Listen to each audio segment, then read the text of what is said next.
নমস্কাৰ। সো আজি class 11 micro ইকোনমিক্সৰ আমি চেপ্টাৰ এটা ডিসকাশন লাষ্ট ক্লাছটোত কৰি আহিছিলোঁ। আজি আমি সেই চেপ্টাৰটোলৈ আগবাঢ়িম যিটো আছিল আমাৰ উৎপাদন ফলন প্ৰডাকশন ফাংচন। লাষ্ট ক্লাছটোত মই প্ৰডাকশন ফাংচনৰ যিটো টেবুলেটেড ফৰ্ম তাত short run production function and long run production function কনসেপ্টটো ক্লাসিফাই কৰিছিলোঁ। তাৰ আন্ডাৰত কি বস্তু সোমায় সেইখিনি বস্তু ডিসকাশন কৰিছিলোঁ। ক্লিয়াৰ? সো আজি আমি specially short run production function কনসেপ্টলৈ ডিসকাশন কৰিম এণ্ড গ্ৰেজুৱেলি আমি লং ৰান কনসেপ্টটো ডিসকাশন কৰিম। ক্লিয়াৰ? তেতিয়াহ'লে বলা আমি আৰম্ভ কৰোঁ।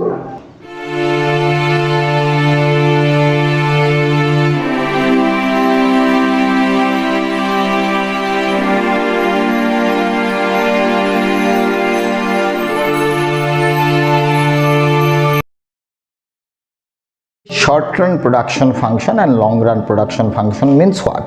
Short run production function hoise ene eta utpadon কাৰ্য বা ফলন য'ত আমি উৎপাদনৰ পৰিমাণটোক আমি পৰিৱৰ্তন কৰিব পাৰোঁ কেৱল এটা ফ্যাক্টৰ বা উপাদানক দি, যিটো হৈছে পৰিৱৰ্তনশীল উপাদান। Means short run production function nothing but that kind of production function where one factor is variable another factor is fixed. Clear? But long run production function আমাৰ both factors are variable and both factors changes at the same rate. Clear? The question হল variable factors কোনবিলাক? Variable factors হৈছে সেইবিলাক factor যিবিলাক আমি প্ৰডাকশনৰ চেঞ্জৰ লগে লগে ফ্যাক্টৰবিলাকো চেঞ্জ হয়। Casual labour, raw material, fuel, power, these are the variable factors. But long ৰানৰ যিটো আমাৰ ফিক্সড ফ্যাক্টৰ যিটো কনসেপ্ট সেইটো হৈছে fixed factors are those factors which are remains fixed. সেইটো হ'ব পাৰে বিল্ডিং, ল্যান্ড এইবিলাক। Clear? Machinery. Clear? The question is a short run production function concept আমি explain কৰো। Clear? By one law, this is law of variable proportion, যেটো short form LVP বুলিও আমি জানো। Clear? So law of variable proportion কি কৈছে? Law of variable proportion এইটোৱে কৈছে suppose কোনো এটা প্রোডাকশন প্রসেসত যেতিয়া আমি প্রোডাকশন ক্রমান্বয়ে বঢ়াই যাও তাত কেবল আমি ভেরিয়েবল ফ্যাক্টরটোক এডজাস্ট করো। মিন্স ভেরিয়েবল ফ্যাক্টরটোক আমি ইনক্রিমেন্ট কৰি প্রোডাকশনটো বঢ়াও। বাট কুৱেশ্যন হৈছে ল অফ ভেৰিয়েবল প্ৰপৰ্চনত এইটো কোৱা হৈছে keeping one factor fixed. Means fixed ফ্যাক্টৰটো ফিক্সড ৰাখি পেলাই ভেৰিয়েবল ফ্যাক্টৰটো যদি বঢ়াই যাও তেতিয়াহ'লে এটা সাৰ্টেন পিৰিয়ডলৈকে আমাৰ টোটেল প্ৰোডাকশন ইনক্ৰিজ হ'ব at an increasing rate. Clear? After that যেতিয়া মই ভেৰিয়েবল ফ্যাক্টৰ এড কৰিম production process to the total product increases at a diminishing rate, but beyond that certain point total product diminishes. Clear? That means এটা পৰ্যায়লৈকে মুঠ উৎপাদন বাঢ়িব, বেছিকে বাঢ়িব, তাৰ পিছত মুঠ উৎপাদন বাঢ়িব, কমকে বাঢ়িব, তাৰ পিছত মুঠ উৎপাদন কমি আহিব। কেতিয়া? only by adjusting variable factors. Clear? So short run production function operates by one law. This law is what? Law of variable proportions, परिवर्तनशील अनुपात विधि। Clear whole? सो मैं बोलना चाहता हूँ ये जो लॉ ऑफ वेरिएबल प्रोपोर्शन है ना उसका थ्रू हम लोग को डिस्कशन करना है short run production function concept. Clear? तो चलो वो हम लोग डायग्रामेटिकली एक बार डिस्कशन कर लेते हैं। क्लियर? सो डायग्राम में चीज़ क्या होगा देखो, अगर मुझे ये डायग्राम में छोटा करके बना रहा हूँ, इधर एक्स एक्सिस में मैंने बना दिया वेरिएबल फैक्टर्स। क्लियर? इधर हो गया क्या? वेरिएबल फैक्टर्स, क्योंकि वेरिएबल फैक्टर्स को ही एडजस्ट करना है। क्लियर? इधर 0, इधर हो जाएगा तुम्हारा total product, average product and what? Marginal product. Clear? TP total product, AP average product, MP marginal product. Clear? So in that situation क्या होगा देखना, वेरिएबल फैक्टर जब तक बढ़ते जाएगा ना तब तक टोटल प्रोडक्शन का जो नेचर है ना वो किस हिसाब से आएगा। तो ये चीज़ पहले ऐसा होगा, मान लो दिस इज द टीपी का। ओके, सो टोटल प्रोडक्ट का दिस इज। क्लियर? ये जो टोटल प्रोडक्ट का मैक्सिमम पॉइंट है ना इसमें से तुम इधर थोड़ा नीचे लगा दो, इस पॉइंट में तुम n लिख दो। क्लियर? फिर ये वाला पॉइंट में तुम इधर से थोड़ा इधर ले आओ। ये इसलिए मैंने किया क्योंकि मुझे इस पॉइंट में मार्जिनल प्रोडक्ट को मैक्सिमम दिखाना है। क्लियर? मार्जिनल प्रोडक्ट को मैक्सिमम दिखाना है, फिर मार्जिनल प्रोडक्ट इधर से नीचे आ जाएगा। क्लियर? हो गया। फिर इस जगह पर तुमको एवरेज प्रोडक्ट कर्व को भी नीचे लाना है, ले जाना है इधर से। ठीक है? तो एवरेज प्रोडक्ट कर्व इस पॉइंट में मैक्सिमम होगा, फिर ये नीचे से आ जाएगा। Clear? So this curve is nothing but average product curve, this curve nothing but marginal product curve. Clear? तो इधर जो मार्जिनल प्रोडक्ट कर्व इस पॉइंट में मैक्सिमम हुआ ना, against this maximum point of MP. Clear? Marginal product जिस जगह पर मैक्सिमम हुआ उस पॉइंट के अगेंस्ट में टीपी का जो पॉइंट है ना, उस पॉइंट में तुमको लिखना है point of inflection. Clear? Point of what? Inflection. Clear? अभी ये वाला जो पॉइंट है ना, इस पॉइंट में तुमको फिर ऐसे एक तो पॉइंट टर्न दो, इधर तुम लिख दो n, इधर n1 लगा दो। ठीक है, हो गया। So this is stage 1, this is stage 2, this is stage 3। Simple सा डायग्राम, दो फिगर में भी बना सकता था, ऊपर टीपी नीचे एपी एंड एमपी, लेकिन मैं एक डायग्राम में भी नहीं दिखा दिया। क्लियर? तो ये जो डायग्राम है ना, ये law of variable proportion related. Clear? अभी देखो इसमें क्या हुआ, जब तुमने वेरिएबल फैक्टर को ग्रेजुअली इसे बढ़ाते गया, वेरिएबल फैक्टर को जैसे इस टाइप से बढ़ाते गया, तब total product increases at an increasing rate. In that situation, marginal product also increases, average product also increases. Clear? So when marginal product becomes maximum, again that point is said to be point of inflection. Clear? After that जब तुमने variable factor फिर से add करना शुरू किया, तब marginal product धीरे धीरे डिमिनिश होते गया। मार्जिनल प्रोडक्ट धीरे धीरे जब डिमिनिश होते गया, तब total product increases at a diminishing rate. Clear?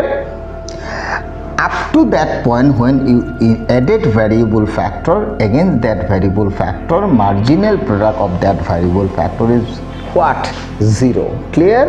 In that situation, total product is maximum, मतलब एच पॉइंट में टोटल प्रोडक्ट मैक्सिमम, मतलब टोटल प्रोडक्ट मैक्सिमम तभी होगा जब marginal product of the variable factor 0 होगा। क्लियर? बियॉन्ड दैट फिर अगर तुम क्या करोगे, वेरिएबल फैक्टर फिर से ऐड करोगे ना, तो वेरिएबल फैक्टर का मार्जिनल प्रोडक्ट हो जाएगा निगेटिव। जब मार्जिनल प्रोडक्ट निगेटिव होगा तो total product gradually what? Diminishes. Clear? मतलब इसमें ये चीज़ आया, मतलब एक स्टेज तक तुमने अगर वेरिएबल फैक्टर ऐड किया तो टोटल प्रोडक्ट इंक्रीज होगा at an increasing rate almost. Clear? But second stage में अगर देखो तो वेरिएबल फैक्टर अगर तुम ऐड करोगे तो total product increases at an diminishing rate. Clear? Up to point H. Clear? After that, again, if you added variable factor in your production process, then marginal product becomes negative and total product decreases. Clear? तो finally law of variable proportion में तुमको 3 stage मिला। पहला वाला stage में increasing returns मिला, second वाला stage में डिमिनिशिंग रिटर्न्स मिला, थर्ड वाला स्टेज में नेगेटिव रिटर्न्स मिला। क्लियर? सो ये जो कॉन्सेप्ट हो गया ना, increasing returns to a factor in first stage, diminishing returns to a factor in second stage, and third stage definitely negative returns to a factor। To a factor इसलिए बोला क्योंकि variable factor के against में तुमको return मिल रहा है। Clear? अभी जो ये जो तीनों स्टेज तुमको मिला ना, ये तीनों स्टेज में finally a rational producer always select to produce in which stage, मतलब एक प्रोड्यूसर कौन सा स्टेज में प्रोडक्शन करने चाहेगा। Clear? Always remember a rational producer always choose what? Second stage, मतलब a rational producer, rational producer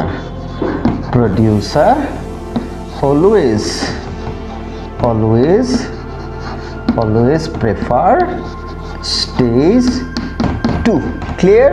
क्योंकि उसको फर्स्ट स्टेज में ये पता चला मार्जिनल जो प्रोडक्ट है ना, वेरिएबल फैक्टर उसका पॉजिटिव मिल रहा है तो प्रॉफिट ज़्यादा मिलेगा, इसलिए वो क्या करेगा, वेरिएबल फैक्टर को और थोड़ा बढ़ाएगा। इसे बढ़ाते बढ़ाते वो सेकेंड स्टेज में चला आएगा। सेकेंड स्टेज में जाके उसको देखेगा marginal product of the variable factor diminish हुआ, लेकिन टोटल प्रोडक्ट उसका मैक्सिमम हो रहा है। क्लियर? इसलिए शायद उसमें सेकेंड स्टेज को प्रेफर करेगा, लेकिन थर्ड स्टेज का प्रेफर का सवाल ही नहीं है, क्योंकि थर्ड स्टेज स्टेज में अगर वेरिएबल फैक्टर इंक्लूड करेगा तो marginal product of the variable factor becomes negative और टोटल प्रोडक्ट घटते जाएगा। तो थर्ड स्टेज लेने का सवाल ही नहीं, लेकिन फर्स्ट स्टेज में उसको ज़्यादा मिले इसलिए ना वो वेरिएबल फैक्टर ज़्यादा इंक्लूड करेगा। ऐसे करते करते वो सेकेंड स्टेज में चला जाएगा। तो सेकेंड स्टेज में अप टू पॉइंट अगर देखो, इस पॉइंट N1 अगर पकड़ लो तो इसमें मार्जिनल प्रोडक्ट जीरो होगा, मतलब तब तक फैक्टर इंक्लूड करते जाएगा जब तक marginal product of the variable factor zero नहीं होता है। मतलब जीरो जब हो जाएगा वो स्टॉप कर देगा। मतलब finally he prefers stage second to produce, means a rational producer always prefer to produce in the second stage. Clear होगा। तो finally law of variable proportion में तुमको 3 स्टेज मिला। फर्स्ट स्टेज में increasing returns to a factor, second stage diminishing returns to a factor, third stage negative returns to a factor. Clear हुआ। अभी इसमें ना मैं 2-3 चीज़ और ऐड करके देता हूँ। अगर मान लो एग्जाम में आ गया मार्जिनल प्रोडक्ट के साथ टोटल प्रोडक्ट का रिलेशन, तो इसमें तुम रिलेशन भी दिखा सकते हो। कैसे देखो, जब मार्जिनल प्रोडक्ट बढ़ता है ना तो टोटल प्रोडक्ट बढ़ता है लेकिन इंक्रीजिंग रेट में। जब मार्जिनल प्रोडक्ट घटता है तो टोटल प्रोडक्ट इंक्रीज होता है एट ए डिमिनिशिंग रेट में। मार्जिनल प्रोडक्ट जब जीरो होता है टोटल प्रोडक्ट मैक्सिमम होता है। मार्जिनल प्रोडक्ट जब निगेटिव होता है ना तो टोटल प्रोडक्ट डिक्रीज होता है। मतलब मार्जिनल इंक्रीज तो total increases at an increasing rate, marginal decrease total increases at an diminishing rate, marginal zero तो total product maximum, marginal negative total product decreases. ये जो 4 रिलेशन तुमको मिला ना, किसका किसका, एमपीएन टीपी का, वो रिलेशन भी तुम दिखा सकते हो। क्लियर। उस हिसाब से एमपीएन एपी का भी रिलेशन दिखा सकते हो, मतलब marginal product and average product. किस हिसाब से अगर एग्जाम में आएगा, देखो मार्जिनल जब बढ़ेगा तब एवरेज भी बढ़ेगा, लेकिन इन that situation MP greater than AP. Clear. Finally जब एपी मैक्सिमम होगा, इधर एवरेज प्रोडक्ट देखो इधर मैक्सिमम है, तब एमपी ने एपी को कट किया, मतलब इज दैट ये जो पॉइंट है ना, ये पॉइंट में एपी इक्वल एमपी हो गया। क्लियर। लेकिन उसके बाद अगर एमपी घटा तो एपी भी घटा, लेकिन इन that situation MP is less than AP. Clear.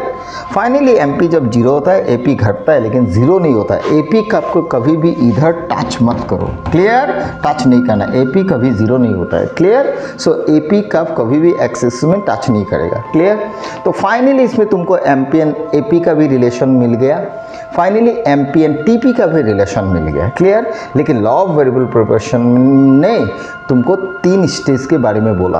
पहला वाला स्टेज में increasing returns to a factor, second वाला स्टेज में diminishing returns to a factor and third वाला स्टेज में negative returns to a factor. Clear. तो ये जो लॉ ऑफ वेरिएबल प्रोपोर्शंस का टेबुलेटेड, जो मतलब टेबुलेटेड नहीं डायग्रामेटिकल कॉन्सेप्ट है ना, ये तुम टेबुलेटेड फॉर्म में भी दिखा सकते हो। ये जो तीनों स्टेज मिला, 3 स्टेज। क्लियर। और 3 स्टेज अगर तुम टेबल में दिखाओ ना तो टेबल में भी ये तीनों स्टेज तुम दिखा सकते हो। किस हिसाब से मैं दिखा रहा हूँ।